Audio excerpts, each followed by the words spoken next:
முதல்வர் பன்னீர்செல்வத்தின் வேண்டுகோள், சென்னை உயர்நீதிமன்றத்தின் நடவடிக்கை உள்ளிட்ட காரணங்களால் தமிழக தலைமைச் செயலகம் படிப்படியாக இயல்பு நிலைக்கு திரும்பியுள்ளது.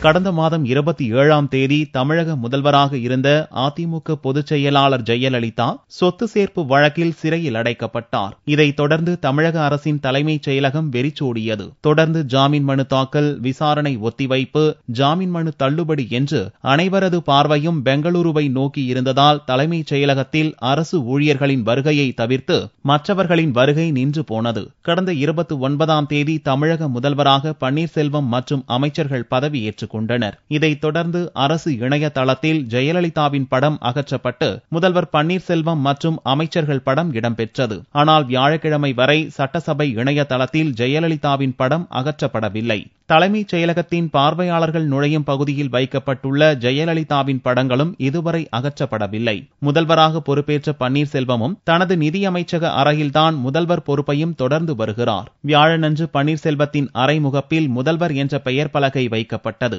இந்நிலையில் தனியார் பள்ளிகள் விடுமுறை அறிவித்த போது சென்னை உயர்நீதிமன்றம் தமிழக அரசு விளக்கம் தர உத்தரவிட்டது. இவ்வழக்கில் தமிழக அரசு தரப்பில் சட்டம் ஒழுங்கு கட்டுக்குள் உள்ளதாகவும், பள்ளி கல்லூரிகள் வழக்கம் போல் இயங்குவதாகவும், தேர்வுகள் நடந்ததாகவும் பதில் தரப்பட்டது. கர்நாடக நீதிபதி மைக்கேல் குன்ஹாவை எதிர்த்து அதிமுகவினர் போஸ்டர் ஒட்டுவது தொடர்பாக திமுக தொடர்ந்த பொதுநலன் வழக்கில் அடுத்த மாதம் 11ஆம் தேதி அரசு பதில் தர சென்னை உயர்நீதிமன்றம் உத்தரவிட்டது.